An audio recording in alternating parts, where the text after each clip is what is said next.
Hey guys, Fox here, and we now know the official results from the USFL and XFL Dispersal drafts. In today's video, we're going to be going over the Arlington Renegades' entire draft recap to see all the players they ended up drafting from other teams in the XFL Dispersal draft. So without further ado, let's get started with the first one being Vic Beasley. This is in alphabetical order. The first one was Vic Beasley, linebacker, formerly of the Las Vegas Vipers.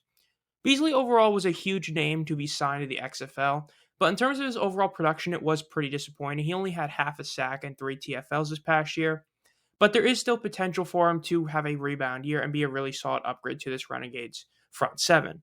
But in terms of what he did last year, it was a bit disappointing, but we'll see what he's able to do with the Renegades this upcoming season.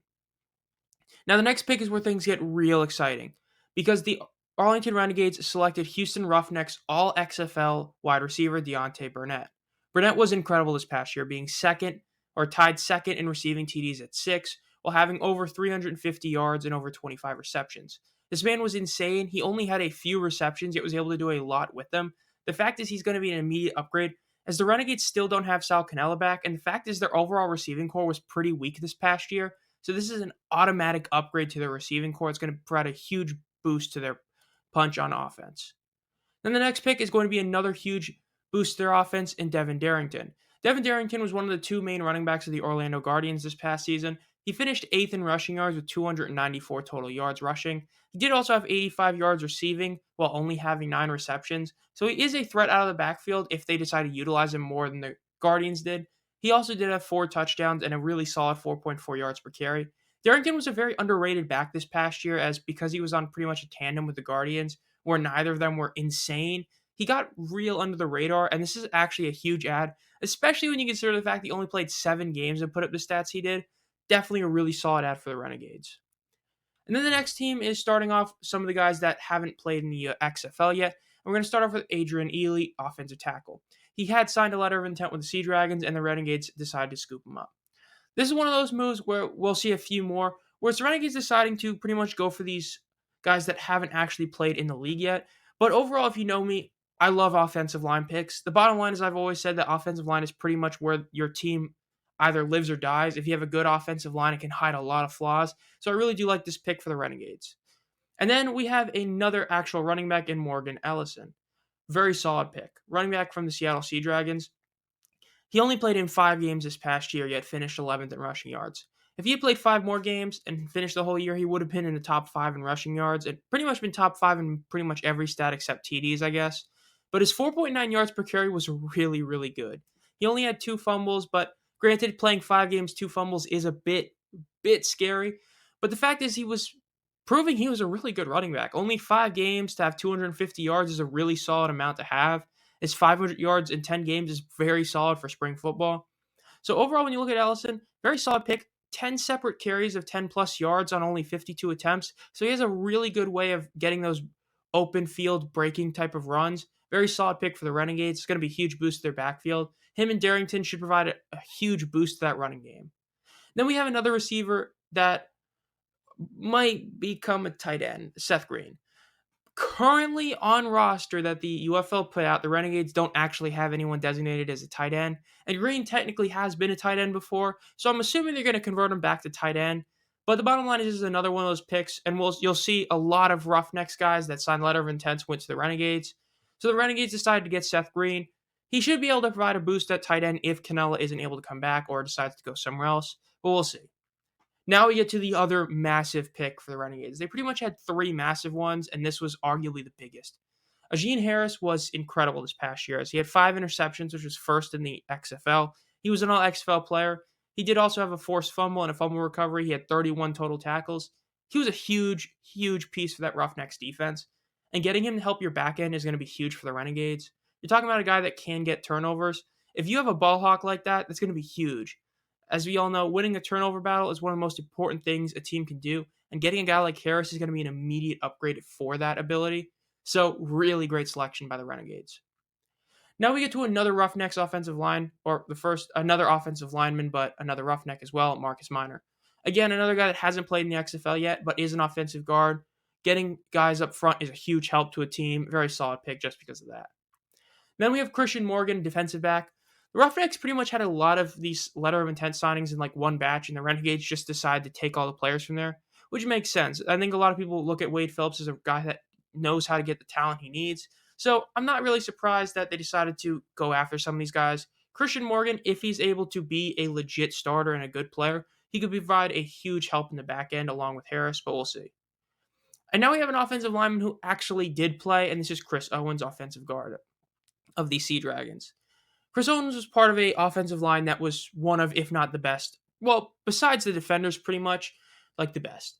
The Dragons, Roughnecks, and defenders were top 3 in both categories that really matter to show how good your O-line is, and that's sacks that were allowed as well as rushing yards. The defenders were number 1 in both categories, but the Dragons were second in sacks allowed at only 11 across the whole year, which is insane. But they were also third in rushing yards, only behind by 7. So there's a good argument they had the second best offensive line. So getting a guy who was part of that is a really solid option. Definitely a really solid player to add up. And then we have Roderick Perry, a defensive tackle the Roughnecks decide to select. Again, one of those where it's he technically hasn't really done anything yet. But if he's able to actually be someone, it's going to definitely be a huge pick overall. So I think that overall was definitely a really solid one. And now we get to the 2 actual draft picks. If you watch my video on the first round, that's where these 2 images come from because, we actually knew the first round from the XFL. With the first overall pick was Lindsey Scott Jr. quarterback. This is a very controversial pick, as I said before. Yes, he did put up incredible numbers at Incarnate Ward his last year, but the fact is that they still have Luis Perez on roster, so it's very weird to draft a quarterback first overall instead of Shakur Pearson. As I said, wide receiver was their biggest weakness, and they didn't address it in the first round. They waited later. Now, they still did get a couple awesome pieces, but I feel like you should have drafted Pearson with this pick rather than a quarterback that you don't really need. Now, unless you don't think Perez is that guy, but considering the fact that with the Generals, he was able to help lead them to a 9-1 record, and with the Renegades, was able to win the title last year, not really a fan of this pick, but Lindsey Scott does have potential to be a great spring football quarterback. So if they do this right, they can make everyone forget the fact that this was kind of a pointless pick. And then the other pick was the one they got at 4th overall, which was for LaRon Stokes. Another controversial one. While he was tied for 4th in TFLs, I think everybody looked at it as you picked him over everybody else. It does help their D-line problem. Overall, the Renegades, despite being champions, have a lot of weaknesses, and this definitely helps their D-line. But again, it was just a weird pick, but we'll see. So overall, that'll do it for the Renegades. Next video is going to be the Birmingham Stallions draft recap. Hey guys, Zomfox here, and it's time to do the second team recap for the USFL and XFL Dispersal drafts. We're going to be doing the USFL Dispersal draft and the Birmingham Stallions draft recap. The Birmingham Stallions are the defending champions from the USFL and are widely regarded as the best team in spring football, so let's see who they added in the USFL Dispersal draft. First off, we're going to be looking at Calvin Ashley, offensive tackle.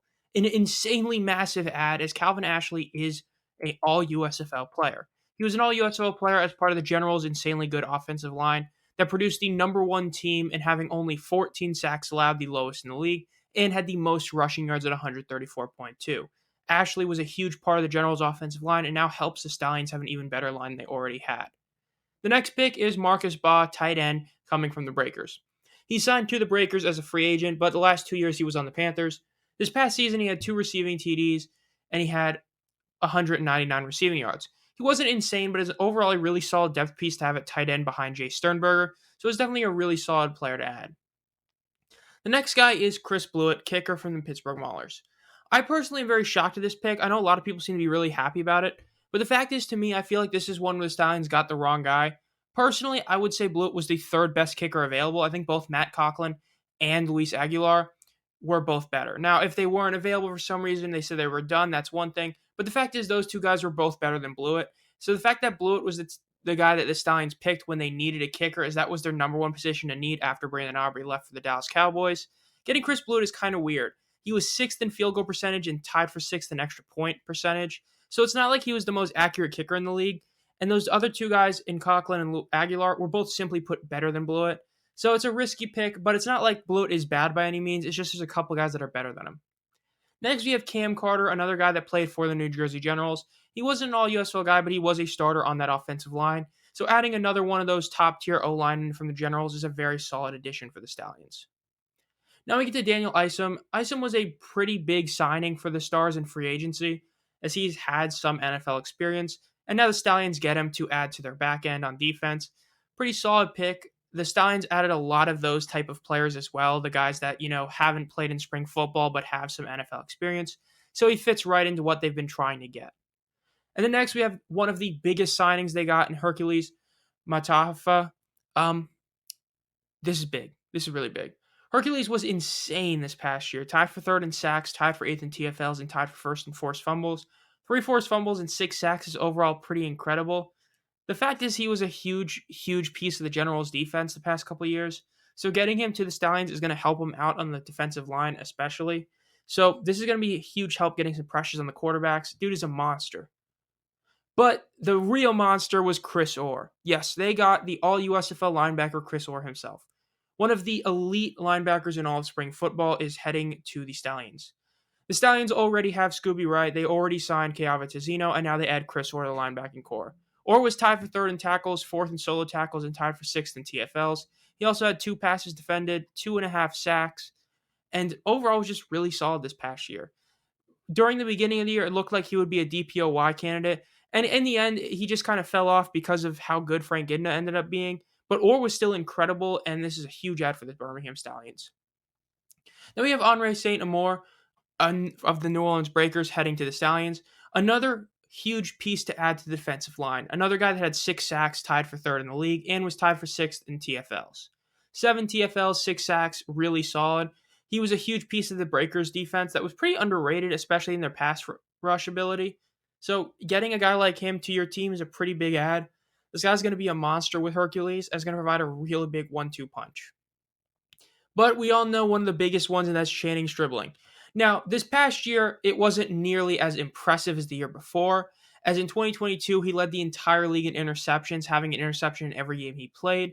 But Stribling is still an elite cornerback. If he's able to come back to more of that 2022 form, being able to get a bunch of interceptions, it's going to be an even bigger add than it already is, as he still is one of the better cornerbacks in spring football. It's just he did take a step back this past year, but it's still a huge add for the Birmingham Stallions.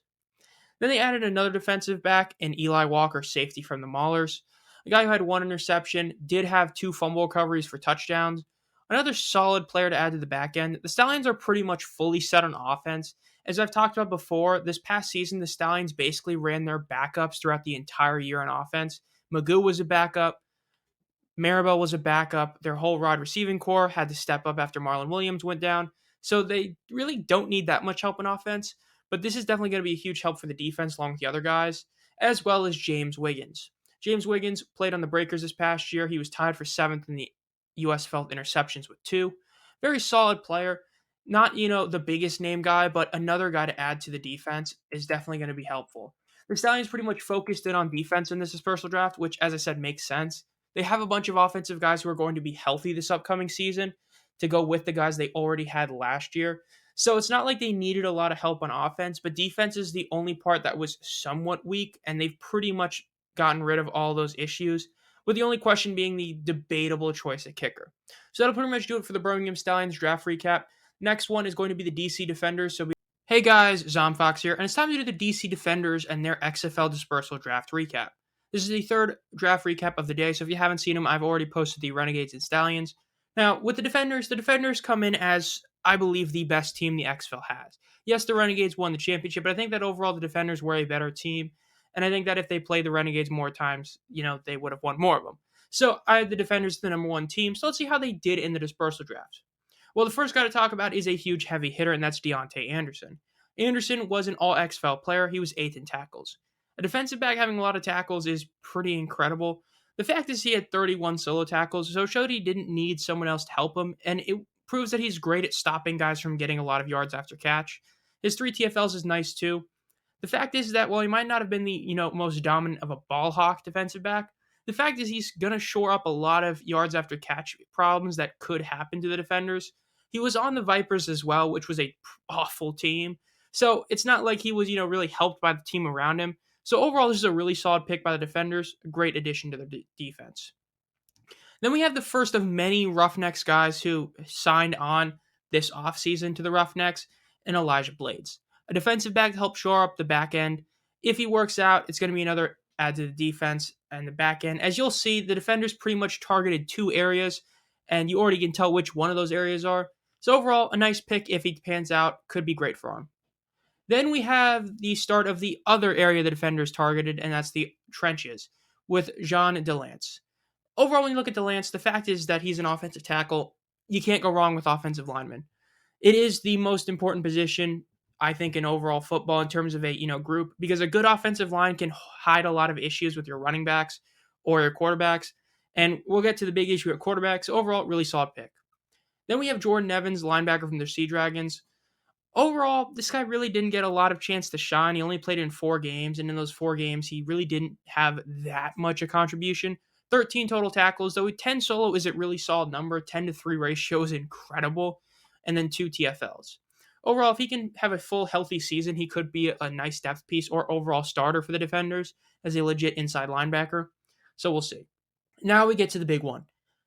Deondre Francois. Here is the reason this is a big deal. The fact is, at this very moment, he is the only quarterback on the defenders roster. De'Aaron King, it's looking like he's probably going to stick to coaching, and Te'amu is still not back. So they're pretty much banking on Te'amu coming back, because if he doesn't, Francois is the only guy on the roster right now, and they'll probably end up drafting someone in the Mega Dispersal draft. We'll see. As for DeAndre, he really didn't do much. He only played in a couple games for the Guardians, and he looked all right. 3 TDs, 3 interceptions. A 51 completion percentage is pretty bad, though he did show that he could run 54 yards on the ground with 2 10-plus yard rushes and only getting sacked 1 time. So while there is some good to look at him, the fact is that this is a really risky pick. It feels like there's a lot of other quarterbacks they could have taken. This isn't the safest guy, but this is one where if you give him the upside, like having a great offensive line for him, it could work out. So we'll see how it ends up happening with him. Could be a really solid pick, but we'll see. And then we have the player they drafted in the first round of the draft, and that is going to be Trent Harris, linebacker / defensive end of the Houston Roughnecks. Yes, the third overall pick in the dispersal draft was Trent Harris, all XFL player, leader in sacks and tied in TFL for the lead. Huge ad. Let's just call it like it is. A humongous ad. 9.5 sacks in 10 games, or 9 games. The only guy that's really been this dominant defensively in a season was Chris Odom in 2022. So the fact that you're getting compared to Chris Odom in 2022 is a big deal, and that's what Trent Harris was doing. 12 TFLs in 9 games is insane. The fact is that he's a huge ad for the defensive line, and we'll get to the next couple of guys that they drafted as well. And you'll notice that the defenders really wanted to have a great defensive line. And this is basically as good a way to start as you can, getting arguably one of the best pass rushers in the entire UFL.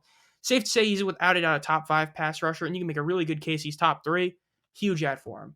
And now we get to another Roughnecks guy in Donovan Jeter. Again, another guy that hasn't played in the XFL yet because he was drafted to the Roughnecks, or he signed with the Roughnecks in the offseason, but another defensive lineman. Another guy that could be a depth piece or a quality starter on the team and provide a lot of help because, well, they got a couple other defensive linemen we'll get to in a second. But first, we got to look at George Moore, offensive tackle from the Sea Dragons. Kind of weird. I believe he was drafted by the Renegades in like the initial college draft or college rights draft, but then found his way to the Sea Dragons. Hasn't played, but solid offensive tackle, like I said, getting the offensive line ready in case Francois is the starter. It's going to be a big deal. Solid pick. And now we get to a really solid defensive back in Adam Sparks. Another guy from the Vipers. I like the idea the defenders are doing. You'll notice with another pick later, the defenders decide to draft kind of pairs of guys that go together well, guys who already played together. Adam Sparks goes really well with Anderson. The fact is they both played in the Vegas. And while Sparks wasn't as good, he was still really solid. 31 total tackles, 21 solo, an interception, and 3 TFLs. A really solid defensive back to add to the team, and getting a solid pair of defensive backs is always going to be good for a team.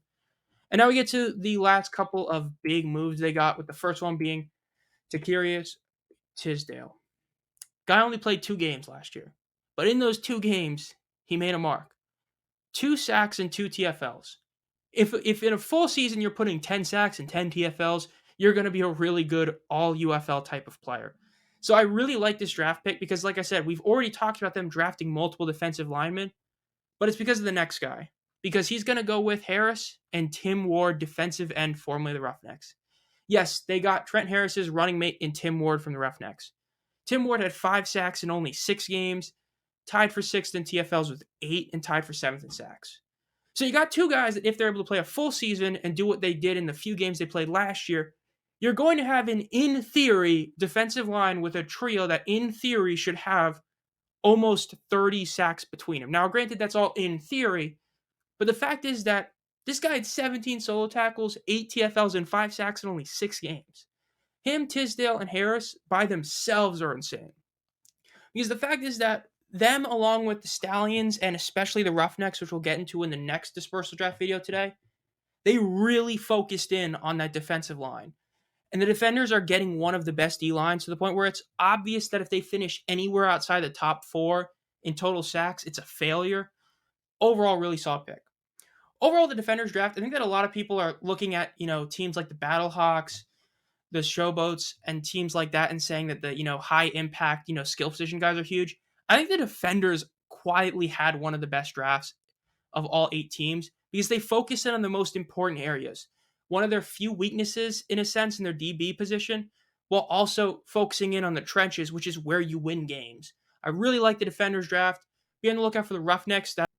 Hey guys, Zomfox here, and it's time to do the last draft recap for the day in the Houston Roughnecks. We've done 4 teams today. We're going to do the last 4 tomorrow, January 9th. So be on the lookout for that. The Roughnecks are the first team that actually used all 20 selections that was available to them. So let's go over and see what they did. The first one is to look at Paul Adams, offensive tackle. Paul Adams was an all USFL tackle this past season for the Breakers. The Breakers' offensive line, while not nearly as good as the Generals' offensive line, was still a really solid unit overall. And the Roughnecks, you'll see, went after these 2 offensive lines. Paul Adams is one of the best linemen out there, so getting him is a huge add for a team that has a great running back in Mark Thompson. Solid add. And then we have another solid one in Isaiah Battle, offensive tackle for the New Jersey Generals. The Generals' offensive line, as I talked about in previous dispersal draft videos, were just insane. Number 1 in rushing yards per game and number 1 in least amount of sacks let up. So getting an offensive lineman who played for that is naturally a really solid one. Battle is a great tackle, so another solid add for the Roughnecks. Then we go to a couple of tight ends that they selected, both from the Generals and Braden Bowman. Overall, he was a very solid tight end. Naturally, the tight ends was, everybody was blown away with Sage Surratt and Jay Sternberger. But there was a couple other solid guys, and Bowman is one of them. Over 200 yards in the games he ended up playing, 1 receiving TD. Very solid guy, 120 yards after catch, only 19 receptions. And then to go with Woody Brandom is another one. Brandom was not nearly as much used in the receiving game, only 50 yards on 4 receptions. But the fact is, you're getting a couple tight ends, as you'll pretty much see in the draft. It's very obvious the Roughnecks want to be a heavily defensive style team with, a great trenches, because they do have a head coach that can pretty much make any receiver into a really good player, as we saw last year. So they made a lot of choices that either bolster up the defense or help the running game. And then we have a huge boost to the defense in Reuben Foster. Reuben Foster was not an all USFL linebacker, and the fact is he wasn't even close, but that's just because you had like 3 unbelievable guys this past season. But Foster was still great. The former first-round pick was in the NFL was incredible this past season, 53 tackles. He only did have half a sack and 1 forced fumble, but he was still a really solid player as he was playing with Keava Tizino. So a lot of his opportunities to make tackles or make plays were taken by Tizino, who was arguably the best linebacker this past season. Pretty much the second best aside from Ginda. So overall, really solid pick for the Roughnecks. Foster is a huge upgrade at their linebacking spot as to go with the other linebacker they already have, so really solid. Then we have Shamirius Gilmore, offensive guard of the Stars. Shamirius was pretty much the best offensive lineman on the Stars. The Stars really were pretty terrible, all things considered, on their O-line. But they did get one of the best guys on that offensive line. So it's always a nice add to the O-line. As I've said before, it's the strength of a team. Solid add. Then we get to one of the very few skill guys they drafted in Cyril Grayson. He's played in the NFL before. He only had a couple targets this past season with the Stars. Give him a full offseason, a full time to actually be with the team. I would imagine that, considering the fact that this is a Curtis Johnson-led Roughnecks team, we're going to see Grayson a lot this next season, and he's going to be a big deal. Or else I don't really think they would have drafted him. Maybe I'm just thinking a lot too much into this, but we'll see. Then we have a big one, Isaiah Henne. One of the best players available in either draft was Henne. The fact is, he was an all-USFL punt returner, as he was by far the best, number 1 in both yards and average, while still being a top-tier receiver, top 10 in receiving yards, tied for second in yards after catch, tied for 9th in receiving touchdowns, and 5th in receptions. Dude was a monster. Nearly 500 yards receiving, had over 300 yards after catch. 10 yards per catch is incredible. The fact is, he had a really, really, really solid season this past year. So the fact is that this guy is a huge add for this team. is a huge add on the skill position group to go with their already great receiving core they have, as well as be great for the special teams. Now we get to the start of the unit the Roughnecks mostly improved, the D line, starting with Reggie Howard Jr. Reggie Howard Jr. had 1.5 sacks this past year. He wasn't insane by any means this past year, just a really solid run stopper. But this is just the start of the Roughnecks D line. Is not only did they add Chris Odom in the offseason, get him back, but they added Howard and a couple other guys we'll get to later. Now we're going to look at Ryan Izzo, another tight end they drafted, only 23 receiving yards. Didn't have as big an impact as a lot of people expected him to, but he still is another, tight end, could be great for the run blocking that they're getting. It's very evident they want to try and, getting all these tight ends, see how many of them end up staying on the roster. We'll see. But I'm not surprised they drafted this many tight ends to add to the team. So here's another massive one in the trenches. Toby Johnson, defensive tackle. Now, he didn't want to be drafted. They drafted him. He's on the team now. 3.5 sacks, 4 TFLs, 42 tackles, really solid amount. But the big thing is he was an all-USFL defensive tackle. The fact is, while I still question if he deserved it over a certain other guy we'll get to, the fact is this is an all-USFL top-tier defensive tackle across both the USFL and XFL, and the Roughnecks getting him is a huge addition to their team. Then we get to Jack Kramer, offensive guard from the Breakers, another Breakers offensive lineman. No reason not to get as many as you can from the Generals or Breakers, two teams that actually had a good offensive line that got cut. Not a shock at all they drafted him. Just a solid ad. Then we have Robert Myers, another offensive lineman from the Generals. Again, not a shocker. Generals, best O-line in pretty much just all of spring football. Get guys that came from there. Can't really go wrong. How about Adam Rodriguez? Yeah, this is where it gets crazy. As you can see, what unit got really good? The Roughnecks D-line is really good. I alluded to it before, but the bottom line is right now, it's not even really an argument. The Roughnecks have the best defensive line in spring football because they added this guy. All USFL this year, insanely underrated back in 22. He had 6 sacks this year, which is a bit less, but he still had 6 TFLs. That was good enough for tied for 3rd in sacks and 8th in TFLs. 1 fumble and 1 pass defended as well. Dude was a monster. Another all-USFL addition to their front is just incredible. How about another one? Olive Sangapolu. Oh, man. I mean, you're getting another guy tied for 10th in sacks. Huge reason the Maulers' defense was as good as it was this past season. 3 TFLs as well. You're getting another guy that's great on the defensive line. And the crazy part is, if they're just going to run a 4-man defensive line, he might not even start because they drafted Keontae Shad. I said it before and I'll say it again. Shad was the single most underrated player this past season in the USFL. This dude should have easily been all USFL. I truly say he was the best defensive tackle. Better than Johnson, better than Atkins. The fact they didn't even make the top 50 players was insane to me. 7.5 sacks as a defensive tackle. That was 2nd in the league as a DT. 9 TFLs was good enough for 2nd as well, tied for 2nd. And he actually had the most sack yards with 60. So the fact is that this guy is a monster, and you're pairing him up with 2 other DTs that are great, and Adam Rodriguez, and Odom's back. It's just, it's just crazy. But now let's go to Gabriel Sewell Jr., linebacker. One of the biggest just kind of, just really underappreciated. It's hard to say exactly what to do with him. It's just the Stars linebacking core were all very similar in how they finished statistically. Because none of them were really, insane, but none of them were really bad. And he's pretty much the epitome of that. You have 30 solo tackles and 30 assisted tackles, 1 TFL, 1 recovered fumble, 1 pass defended.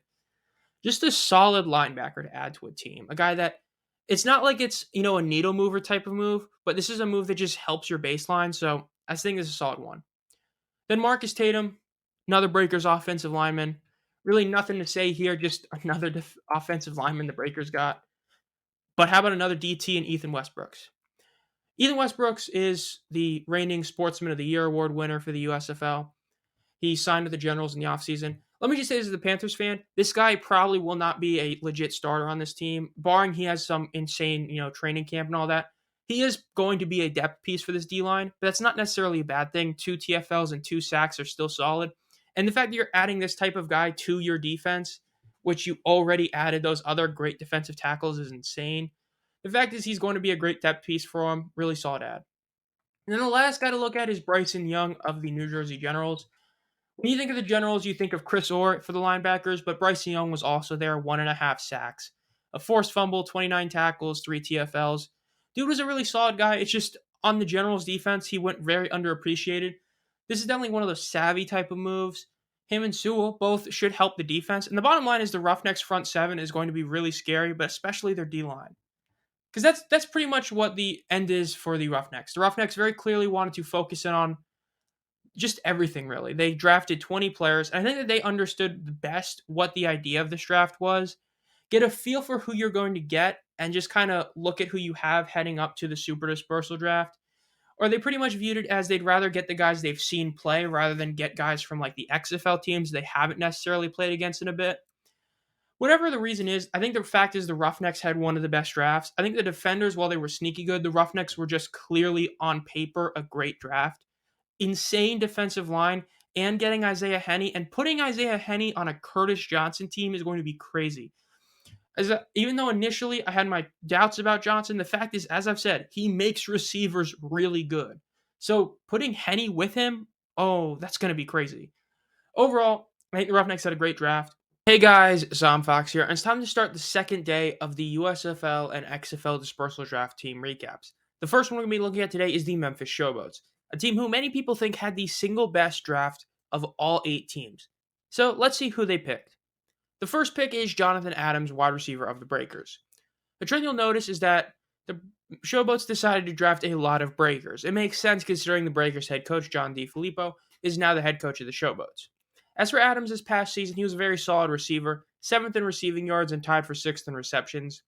He wasn't an insane star, but he was a very solid player on this team, and it's definitely going to be a really solid option to have as one of the wideouts. It's just he's not even the only receiver that's really good that the Showboats drafted. Very solid pick. Then we have D. Anderson, a receiver that ended up having 2 receiving TDs, but only did have 13 receptions. But in those 13 receptions, he ended up having 174 yards. Averaging over 13 yards per reception is pretty incredible, and having 2 TDs is always good. And considering the fact that DeFilippo brought him, it means that DeFilippo sees something in him, so it's a very solid addition to bring him back to the Showboats as well. And then we have another New Orleans Breaker in Jordan Brailford. Now, the only thing with Brailford is that he was on the Breakers defense. And when you have a defense that has guys like Vontae Diggs and Gerard Fernandez, you're going to kind of go under the radar, and that's kind of what he did. He only had 19 tackles at the linebacker spot, but he did have 3 TFLs as well as 2 sacks and a pass defended. So he has shown that he is a legit player. It's just that he was on a defense that had a ton of high-end talent. So maybe in Memphis he'll have some more time to actually showcase how good he is. So we finally get to a non-breaker in Kennedy Brooks. Kennedy Brooks was one of the biggest free agent signings during the offseason of any team. This is a guy that was very solid at college and signed to the Philadelphia Stars during the offseason. The Showboats adding him is going to be a great piece as he's going to be a great depth running back. Yes, I said depth running back. You'll see later why. The bottom line is Kennedy Brooks is going to be a very solid addition to the Showboats team. They ran the ball a lot really well this past season, so it's no shock that they decided to get a couple guys. Then how about another breaker in Connor Christian? Connor Christian was a defensive tackle that was a solid player. 16 tackles, 2 TFLs, 1.5 sacks. Dude, again, he was on a team that had a lot of high-end talent, so he wasn't able to showcase all of what he could do, but he was a very solid guy. And adding him to a team that already has arguably one of the best DTs in John Atkins makes sense. Here's the big one, Case Cookus.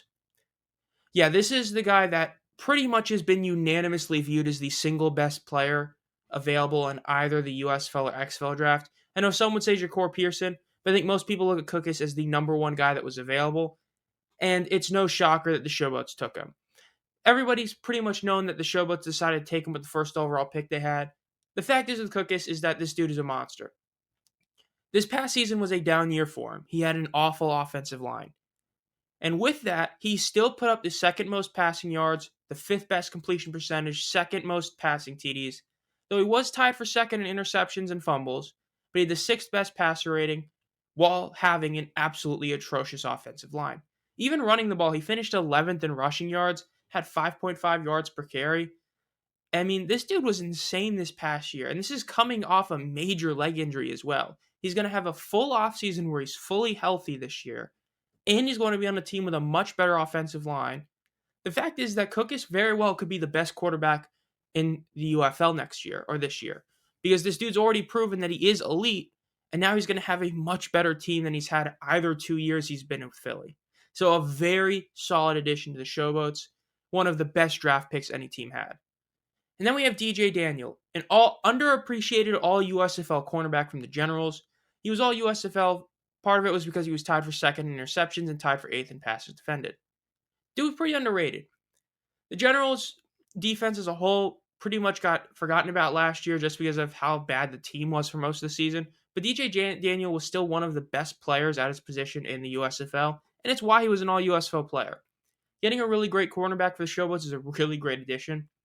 The Showboats, while having a very solid defense, nobody really looked at them and said they have a lot of star power, just that they were a really solid unit. So getting a guy like DJ Daniel is getting some star power to the team. Very great addition. Then how about another huge one in another breaker in Vontae Diggs? Vontae Diggs, as I talked about before, was insane this past year. I believe he got snubbed on the USFL 50. I think that they did him real dirty by putting him as I think it was the sixth best linebacker in the league this past year. I had him as the fourth best. 69 tackles, 2.5 sacks, 3 interceptions. I mean, that's pretty incredible. He was in the top for interceptions. He was 7th in tackles, tied for 8th in TFLs, tied for 8th in passes defended. I mean, the guy was a monster. I mean, being tied for 2nd in interceptions as a linebacker while also being top 10 in tackles and TFLs and having 2.5 sacks, Diggs was still incredible this past season. The fact is going to Memphis is going to be huge for them. This is an instant boost to their defense. They're getting a true leader that's going to help that defense get even better. Then we have Jerry Elder, another player from the Breakers, this time at the safety position. Tied for 7th in interceptions, tied for 8th in passes defended. Look, it makes sense that the Showboats drafting Breakers, not only because of the fact that, hey, John DeFilippo is their coach, but also the Breakers statistically have been technically the best defense both years in the USFL. So getting these guys that have played there both years or even 1 year makes sense. So Elder fits right into that. Great pick. Then we have another really solid, underappreciated linebacker in Colin Hill. Hill is very much, again, a product of the Generals. Tied for 3rd in forced fumbles with 2. Was tied for 8th in TFLs. Tied for 7th in sacks as a linebacker. 4.5 sacks, 6 TFLs, 37 tackles, and 4 passes defended. It's just, again, he was on the Generals team that also had Chris Orr on it, who was the only defender that really got all the appreciation he deserved this past year. So when you forget about Orr, you realize that, yeah, there were a couple other really good players on this team, and Hill is one of them. Then we start with the very few offensive linemen the Showboats picked, and Kurt Kelly, offensive guard from the Breakers. Breakers O-line was pretty much like the second best unit, arguably third behind the Stallions. We all knew the Generals was number 1. So I'm not surprised that they're, getting offensive linemen from the Breakers if they had the choice. John DeFilippo's guys make sense. Then DeAndre Overton. He went to the Maulers during the offseason, but he played the last couple of years on the Stars. This past season, he was 17th in receiving yards at 337. He did have less than 100 yards after catch, but he did have 30 receptions total and 2 touchdowns. A really solid addition to the wide receiver position. Getting Cook is some insane weapons makes sense, and getting him one of his receivers also makes sense. Getting him a guy he's played with for the past couple of years. Really like this move.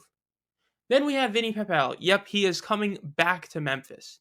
So he was with the Bandits, then he stayed to go to the Showboats, then he went to the Breakers in the offseason, to John DeFilippo's team, and now is back to both John DeFilippo's team and Memphis.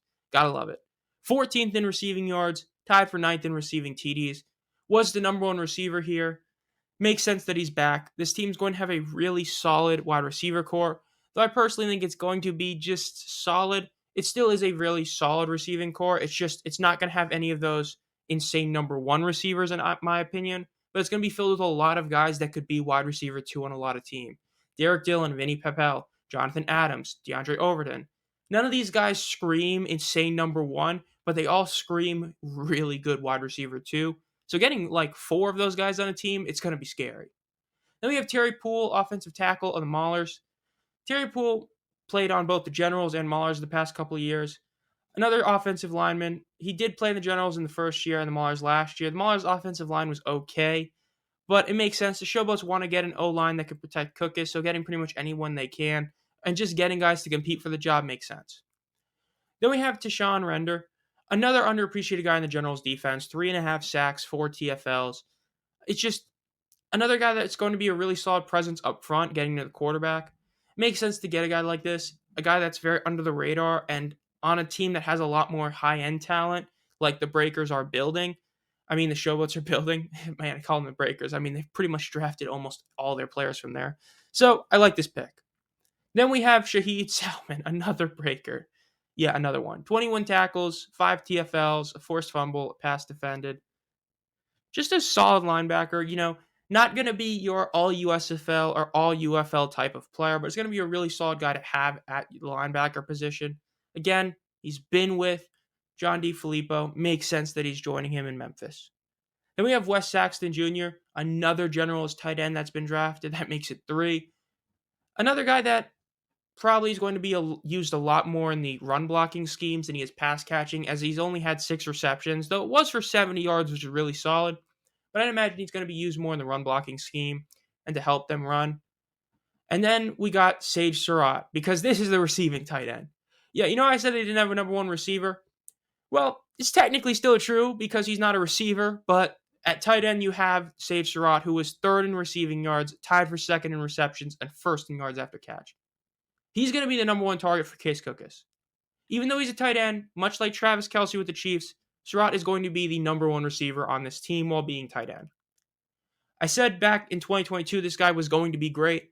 It took a year, but I ended up being right about this guy. He was incredible this past season with MBT. Oh, man. For a lot of the season, it was between him and Sternberger, who got the All-USFL nod. Ended up going to Sternberger just barely, but Surratt was still incredible.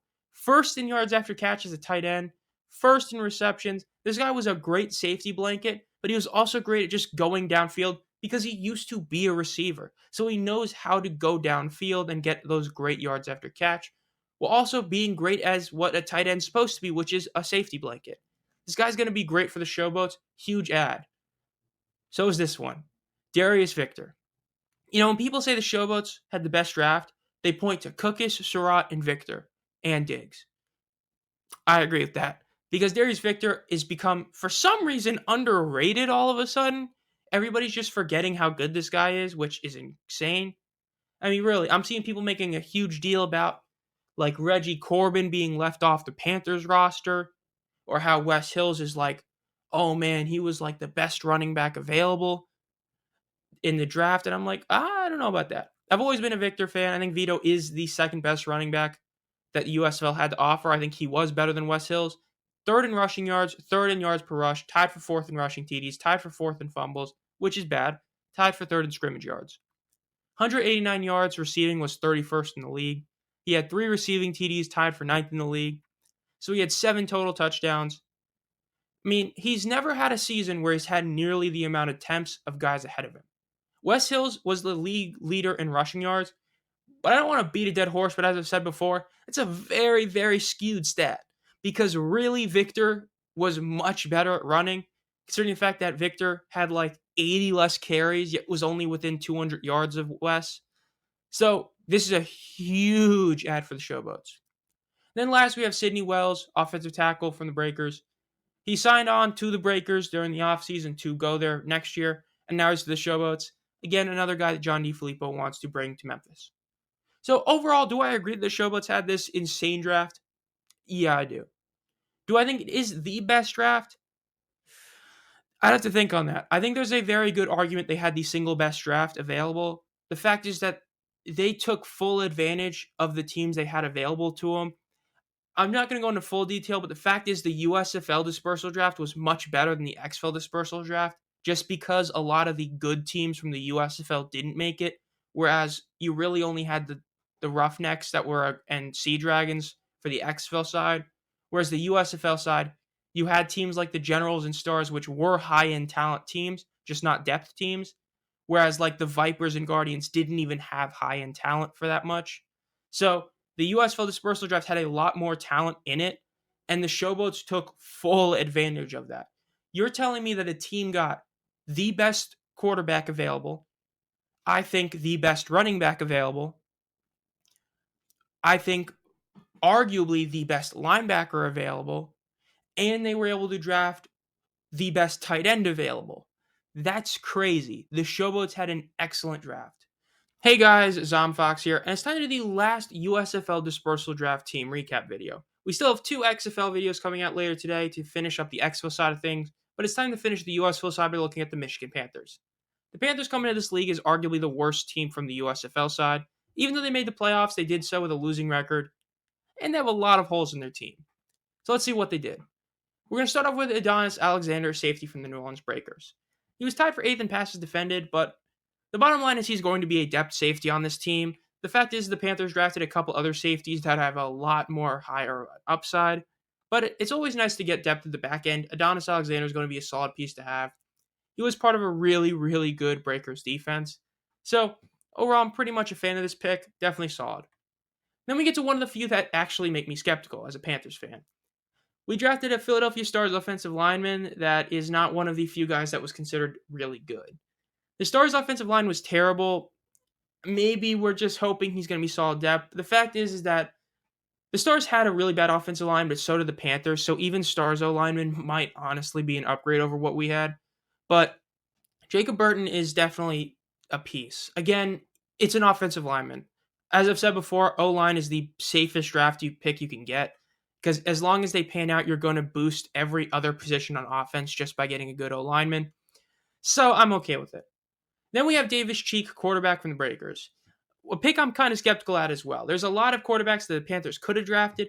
It feels like this is the type of guy you get as a safe pick to not piss off anybody, in a sense that it's very, very evident the Panthers are banking on EJ Perry coming back. He did sign back, proving he does want to come back. It's just that he immediately got a contract with the Jaguars afterward due to the T-Law injury. So hopefully Perry is back, because it feels like this is the type of guy you draft to say, hey, we got a backup QB, even though they have Danny Etling, but not a guy that you're going to get that's going to compete with EJ Perry for the job, like if you were to draft Troy Williams. There's definitely a lot of better quarterbacks than Davis Cheek that were available in the draft, but getting QB depth is always a good thing. It's just, it might not age well, but we'll see. Then we have the start of the more notable players with Matt Colburn II. I've been very love-hate with this guy. I mean, in year one, it was clear he was part of that big four of the Stars that got him to the title game. But then this past season, granted a bad O-line, he really wasn't that good. In fact, Case Cook is finished with more rushing yards than he did. He played in only 8 games, but that's still 8 games. His only notable stat was tied for 4th in rushing TDs. He failed to get 100 yards receiving, only had 1 receiving TD. I don't know. The Panthers have pretty much overhauled their running back room completely.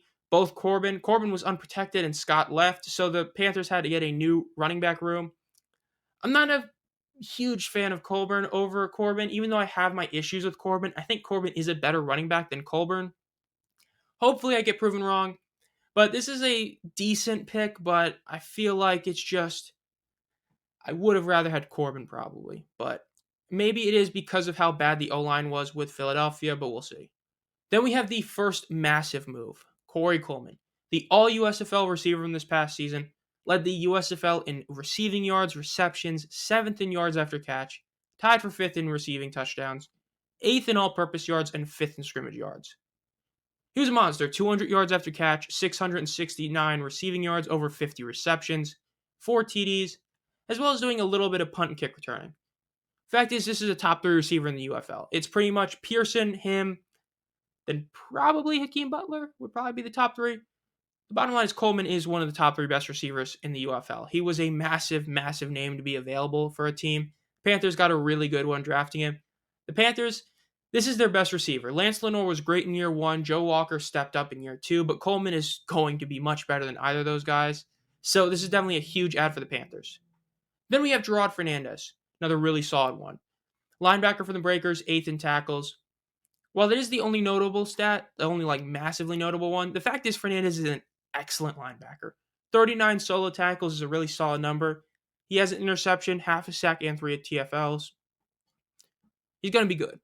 He's going to be a huge help to this Panthers defense because we still don't know what's going to happen with Gidna. The fact is he's still kind of with Atlanta. So now that the season's over, we'll see what happens with him. But if Frank doesn't come back, we need another guy that can actually step up at linebacker, and getting a guy like Fernandez is going to help a lot with that. So this is a really good pick because either A, he ends up having to step up and be the linebacker 1, which he could do, or he comes back and is the linebacker 2 like he's been Devontae Diggs in New Orleans, and we still have Gidna. Really like this pick. Really safe, solid, good pick. Then we have Keith Gibson Jr., cornerback from the Maulers, tied for 7th in interceptions, tied for 3rd in passes defended. Yeah, this is a solid one. The Panthers are very much wanting to get that defense, up and running even more than it was last year. The fact is the Maulers defense was a really, really solid unit. It's the whole reason that team was able to really compete for a lot in some of the games they were. And even though T. Will did a lot in offense, the defense is what everyone looked at as, wow, this is a really good unit. A guy like Keith Gibson Jr. is a reason that it worked. This guy was a really solid cornerback for the team, and I'm glad we got him. Then we have Devin Gray, another Stars receiver. And this is not even the last one. Devin Gray was really solid, underappreciated this past year. The fact is, like I've always said, having two great wide receivers is a big deal because it creates a symbiotic relationship. This is proof of that. Devin Gray would have been the wide receiver 1. He would not have put up these stats. Because he was wide receiver 2, he was able to because nobody was actually covering him the way they are at Coleman. 500 receiving yards, 7th best in the league, 6th best at yards after catch, and tied for 2nd in receptions. Him and Coleman were an insane dual threat, and the fact that you're getting them both back together in Michigan, that's a big deal. This is going to be a really, really stacked receiving duo just with those two. And while I think the Battlehawks do have a better duo with the two guys they got, this is one of the best wide receiver duos in the league. Really, really solid addition. Then we have the big one, Wes Hills, all USFL running back, 1st in rushing yards, 2nd in rushing TDs, was tied for 4th in fumbles, but had 9th in receptions, 5th in all-purpose yards, and 1st in scrimmage yards. Yeah, this dude was really good. He had a lot of really good stats. 278 receiving yards to go with the 679 rushing. I've said it before, I do think Darius Victor is a better player than him. I stand by that. I think that the all-USFL nod went to Wes, primarily because while he did have more receiving yards, it's also because of the overall rush yards. But as you can see, he had 80 more attempts than Darius Victor did at 100. But Wes Hills is still a really elite running back. And I would argue the 3rd best in the UFL. Number 1, Thompson. Number 2, Victor. Number 3, Wes. I think that's an argument. I'm not going to say I fully stand by it, but it is an argument that I would be willing to make. The fact is that Wes is a great addition to the Panthers running back room. He is an immediate upgrade. I said in my what I want the Panthers to do in the first round of the USFL draft, I wanted them to get Darius Victor. I'm totally fine with this. Wes Hills is an awesome running back that is a massive upgrade over Corbin. Really solid pick. Then we have Drew Heimelman of the Philadelphia Stars. I mean, another O-lineman from the Stars. Kind of skeptical if this is going to work. I'm just going to move on. Shalem Luani. This is one of the 2 safeties I was alluding to earlier. Luani will be a day 1 starter. He was an all-USFL safety back in 2022. While he did have a slightly down year this past year, he still was solid. He was in the top 25 in tackles. He had 2 TFLs and an interception. Dude was a great safety. It's just this second year. The Generals' offense wasn't nearly as good as it was the year prior. The defense had to be on the field much more than it was. A lot of guys suffered a bit. Luani still was a really solid safety, just wasn't as dominant as he was in 22. Then another General, Brock Miller, punter. I really liked what the Panthers did because you'll see the very next pick as well. The Panthers did very much what the Maulers did as well. Or not the Maulers, the Stallions. They drafted this out of a position of need. They didn't have necessarily an unbelievable punter, and now they have one of the best in the game. Brock Miller, while being 5th in punt average, was tied for 2nd in the 20-yard percent and 8th in touchback percentage. Those are great numbers because that means that he is getting the ball punted in the 20-yard line almost the most in the entire league, and he's not punting it to the end zone to give them the ball at the 20 immediately. Really, arguably the best in the league. There was like a couple guys that had a couple better averages, and he was still 4th in net average. Brock Miller is an elite punter. I'd say probably was the 3rd best punter this past season. Is a huge upgrade over the Panthers. Really like it. And they're bringing his long snapper with him. Yeah, Jordan Ober is going to the Panthers as well. This is directly a position or a draft pick of let's just make this work. Get the guy that's snapping to the punter we just drafted. That's a really smart move. I really like that pick. You could argue, hey, you could have used that on, a wide receiver, a running back, a D lineman or something. I think this is a really smart move. Winning the special teams battle is a huge deal. This is going to help him out in doing that a lot. Then we have Nasir Player, defensive end for the Pittsburgh Maulers. Very underappreciated. When you're talking about a defense that had so many great players on it, sometimes a guy like this just gets totally under the radar. You're talking about two awesome linebackers, Tizino and Foster. You're talking about two great safety or defensive backs, Mark Gilbert, Bryce Tornaden. I mean, you're not really going to think of Nasir Player as a high-end player, but he was a really solid guy. 3.5 sacks, 3 TFLs, 28 tackles. Really solid addition to the Panthers D-line. Remember, the Panthers have Breland Speaks, who, pending how healthy and back Chris Odom is, you could argue is the number one defensive lineman. You got Harris, you've got Odom, and you've got Speaks. Those three guys are the elite pass rushers. So getting another guy to help Speaks out in that front, considering the fact that we saw what happened with Harris and Odom's teams, this is a really solid move. Then Ryan Pope, another offensive lineman from the Stars. He did actually play in the Stallions. He was part of their championship winning team in 22. I don't know. I'm still kind of skeptical on all these Stars offensive linemen, but we'll see how it works out. But we have another Stars wide receiver in Jordan Sewell. You'd think that for how many Stars they have drafted Case Cookus, but they didn't. But Jordan Sewell, solid receiver, 130 yards, is a great depth piece to have on a team. It's very evident that's what he's going to be on this team, but still another receiver is always welcome. Solid pick. Then Tristan Taylor, another offensive lineman for the Stars. Move on. Alex Thomas, cornerback from the Breakers. Solid pickup. Solid one. Really good quarterback, tied for 7th in interceptions, tied for 8th in pass defended, with those, two key stats of 2 interceptions and 6 pass defended, which almost everybody seemed to have.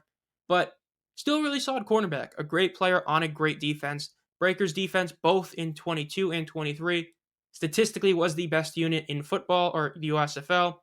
Getting guys from it, solid additions. And then here's the other safety. Yeah, I alluded to him twice now. Bryce Tornaden is a Michigan Panther. 46 tackles, 1 TFL, 6 sack yards, 1 sack, 3 passes defended. He was the other all-USFL safety in 22. So yes, the Michigan Panthers now have both of the original all-USFL safeties on their team. If both these guys can go back to being in that form they were in 22, this is going to be a really scary back end. These two guys are going to be huge to have in the back. You're talking about two of the best safeties in the UFL are both in the Panthers. Really, really love this pick. And then the last guy is Terry Wright, wide receiver from the Stars. 142 yards, 13 receptions, 2 TDs. Again, another Stars receiver. So overall, the Panthers draft, it's a very weird one.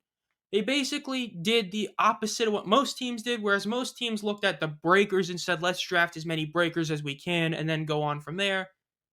The Panthers just decided to draft a bunch of Philadelphia Stars. They got pretty much the entire receiving core on their team now, and they got some of their offensive linemen. Now, is the O-line picks going to work out? I don't know. It's very, very risky instead of drafting some of the safer picks from guys like the Generals or the Breakers offensive line, instead going with the Stars O-linemen. But getting these wide receivers it's just very, very skeptical. I think that this is a draft that some people are overrating, and yeah, this hurts to say it as a Panthers fan, but I think people are overrating this draft a bit. Yes, the high-end talent was great. Corey Coleman, Wes Hills, the two safeties, great. But when you go below that, it's a bunch of questionable picks, I think. A lot of offensive linemen you maybe shouldn't have drafted or could have done better with. Maybe that's just me being really pessimistic, but we'll see. Hey guys, Zomfox here, and it's time to do the second to last draft recap for the UFL's dispersal drafts. And we're going to look at the XFL Dispersal draft recap for the San Antonio Brahmas. A lot of people have said this is the single worst draft any of the 8 teams had, so let's see if there's some merit to it. Now, the first guy to look at is Bryson Aline, and right off the bat, you'll see he's a former Roughneck, which, guess what? 18 of the 20 players the Brahmas drafted are from the Roughnecks. Wade decided to pretty much exclusively draft Roughnecks, but he didn't even draft what you would call his guys, and we'll get to that once we get to him. As for Bryson, he's a backup running back, a solid addition to a team. The Brahmas are currently without their number one running back from last year. Will he come back? I don't know. So, not really shocked they ended up getting a running back at this point. But Bryson, who was solid, 193 yards, 1 TD, very solid depth guy to have on a team. And then we get to the start of the questionable picks. When you look at Dioli, Ars Tilde, yeah, it gets pretty whack.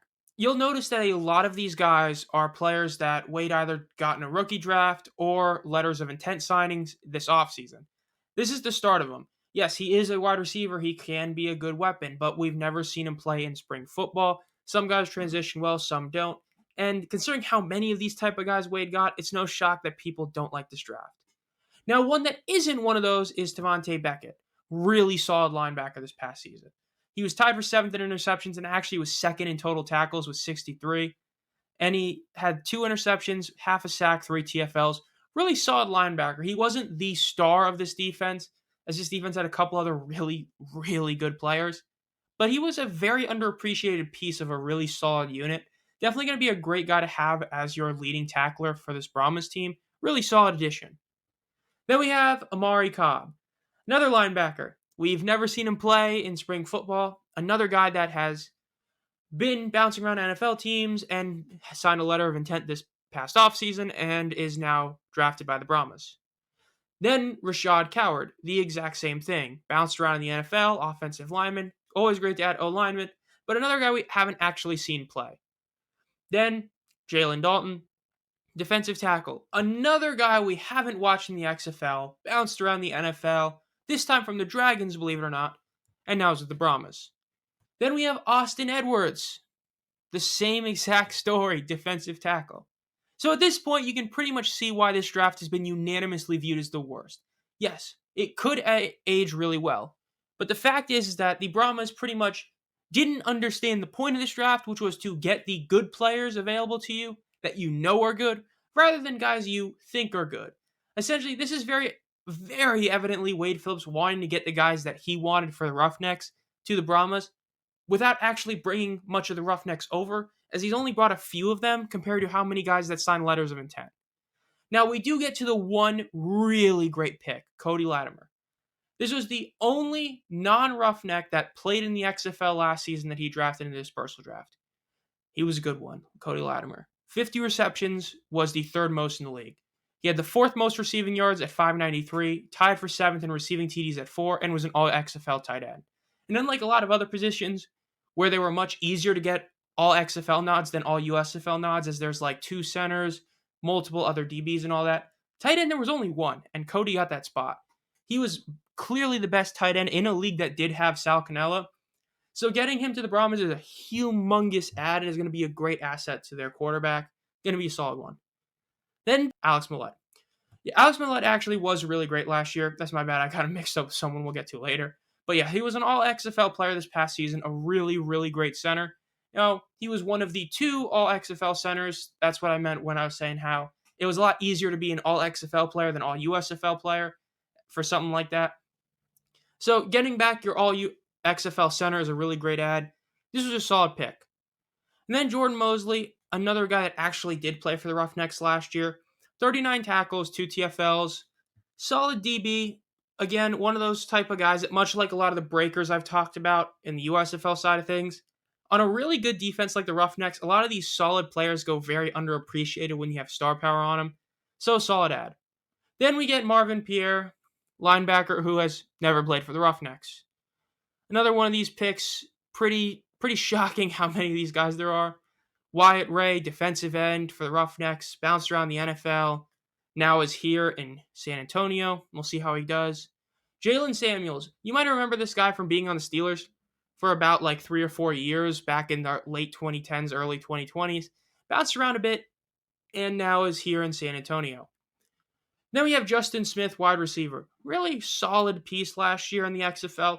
Very much one of those great tertiary threats. A guy that's not going to be your wide receiver 1, but is going to thrive as that extra type of guy. Only 16 receptions, but he averaged 14.9 yards per each reception to get him to 238. This guy had 5 separate 20-yard receptions. That's the kind of guy you want on a team. Tease Tabor, defensive back who bounced around the NFL, now is in San Antonio. Kevin Tolliver, the exact same player. Then we have Teron Vincent, defensive tackle, who didn't bounce around, who was on one team this past offseason, signed on with the Roughnecks, and now it's the Brahmas. Cade Warner, the son of Kurt Warner, he is a wide receiver that is now on the Brahmas. Another guy was on the practice squad of the Buccaneers this past season and now is on the Brahmas. Then Nate Weiland is a very skeptical kind of pick. This is not like Tisdale we were talking about in an earlier draft video where he showed real promise in 2 games. This is a guy that in the 2 games he appeared in got a few tackles, and that was pretty much it. If Wade is drafting him, that hopefully shows that Wade has a lot of faith in him. So he should be hopefully ready for a great year this next year, or else this was a waste of a pick. Then Quincy Wilson, defensive back. Another defensive back that came from the NFL, bounced around, and is here. And that's the last pick. So yeah, I'm going to be flat out honest. I agree with pretty much the consensus. I know I've had some takes that go against the grain. I think the Defenders had a good draft. I think the Showboats were just a really great, or the Panthers were a great flash draft. But the Brahmas really had an awful draft. The fact is, a lot of these guys would have been available as guys in the Super Dispersal draft, or better yet, just as free agents when it's all said and done, potentially. Yes, I know we saw a lot of other teams get a bunch of Roughnecks, but that's because the Roughnecks signed on this huge amount of guys from the letters of intent. So it's no shocker the Roughnecks had by far the most players selected, and especially when you have one team use 18 of their picks on them. That's the thing. If the Brahmas do not do well this upcoming season, it is going to be nothing due to the quarterback, nothing due to the coach during the season, and nothing during anything else. If they fail this upcoming season, it is entirely because of this dispersal draft. I cannot say that about any other team in the league. This is the only one where if they fail, it is entirely easy to point at a single point in time where their season went wrong, and it's when this draft happened. This was an insanely bold decision by Wade Phillips and the general managing group to just get a bunch of guys that haven't shown you anything in spring football. We don't know if these guys are going to be great. I mean, remember Robert Kimdichie? We all thought he was going to be the really great player on the Michigan Panthers. Turns out he doesn't even make the opening day roster, and Breland Speaks ends up being that guy. So we don't know for sure if any of these guys coming from the NFL are actually going to be good here. So it's a huge risk that Wade and his group are taking. I'd be interested to see how it goes, but I do agree this was definitely the worst dispersal draft of all 8 teams. Hey guys, Zomfox here, and it's time to do the last team for the USFL or XFL draft recap. We're going to be looking at the XFL side with the St. Louis Battlehawks as the last team to do a draft recap on. Now, the Battlehawks have a lot of hype. A lot of people seem to say they have the best draft of the XFL side, so let's see how they did. Now, the first guy to look at is Anthony Siafi. This was a decent, weird pick. Essentially, Anthony was part of the Bandits back in 2022 in the USFL, didn't make the cut in 2023, didn't play at all in 23, then signed on with the Vipers during the offseason this year, and now is on the Battlehawks. This guy is, all I have to say is if he didn't make the roster for Memphis, it's kind of skeptical to see how good he's going to be here in St. Louis, so we'll just have to wait and see. Then we have a really solid one, Quinterio Cole. This DB was a really solid guy this past year, tied for 4th in interceptions with 3, had 48 total tackles, which is a pretty big number for a DB. 3 TFLs as well, so this guy was able to also be an overall great rusher when it came to stopping the run, I guess the best way to put it. Really solid pickup. This is a much better DB pick than the last one. The fact is Cole is going to be a huge help to this Battlehawk secondary, so we'll just have to see how it plays out. Then we have Sage Dockstader of the Houston Roughnecks. The Battlehawks actually drafted a couple of Roughnecks linemen. They didn't get the elite guys the Roughnecks had, but they did get a couple solid ones, and this is one of them. Dude was a part of the Roughnecks last year, and naturally is going to help them bolster their offensive line. As I said before, offensive line is a huge add for any team, so like this pick. Then we have another Dragon and Antoine Jackson, defensive tackle. A guy that was not really eye-popping this past year, only 20 tackles with only 6 of them being solo, and 1 TFL. Kind of a depth guy to have, a rotation piece when your guys get a bit tired and all that. You can put him in as a run stopper is pretty much what the best use for him is. So not really a huge needle mover type of move, but just a solid one. Then we have one of the 2 big receiver moves in Blake Jackson. 5th in receptions, 9th in receiving yards this past year in the XFL, 440 yards on 45 receptions and 2 TDs. 6 separate 20-plus yard plays, and was a great wide receiver too. The crazy part, he's going to be number 3 on this team because this team has Akeem Butler, who was one of the best receivers in spring football, and another guy that the team drafted that I think a lot of you already know who I'm talking about. Overall, this is a huge add. Getting Blake Jackson to this team is going to be huge. It's going to make it insanely just daunting triple threat of receivers. that really only like maybe one other team can really compete with. This is scary. Then we have Kaylan Kennedy of the Las Vegas Vipers, tied for second in solo tackles, which, yes, tied for second in solo tackles as a DB. That's great. That shows that you're not letting guys get yards after catch. If a dude catches a ball on you, or if you know you're needing to cover for your zone, that when you get to that guy, they're going down. You're not needing someone else to help you. You're not getting a bunch of, tackles broken on you. It's a really good stat to be good at.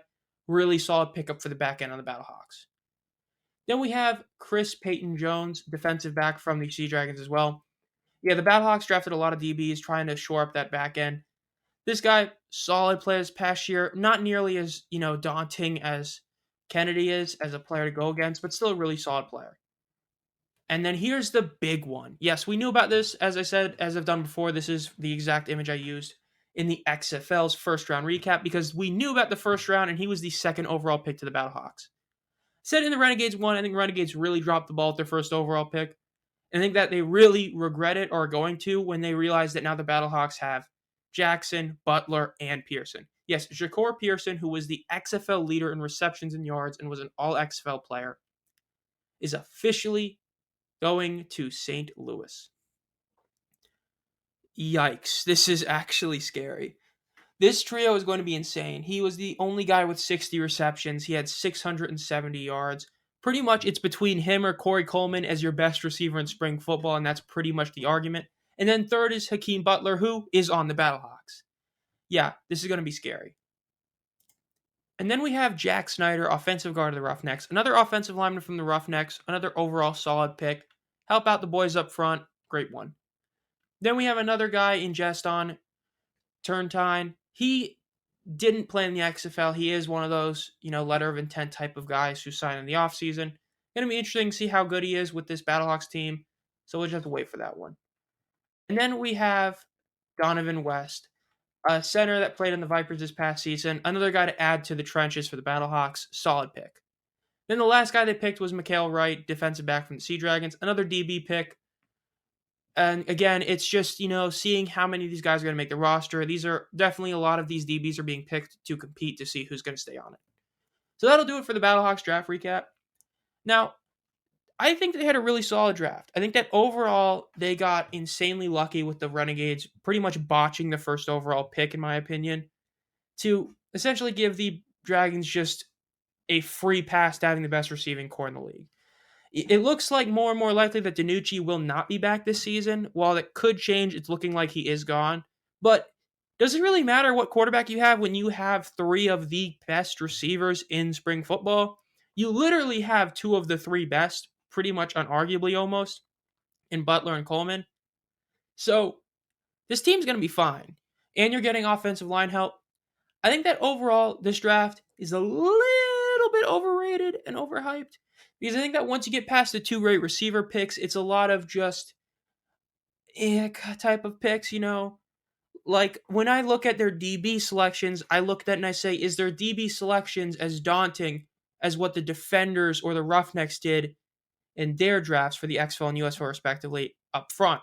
And I say, no, the Roughnecks literally drafted a full defensive line that would all start, as well as getting backup pieces while already having great D linemen. The Defenders took the best edge rushers they could to add to the guys they have.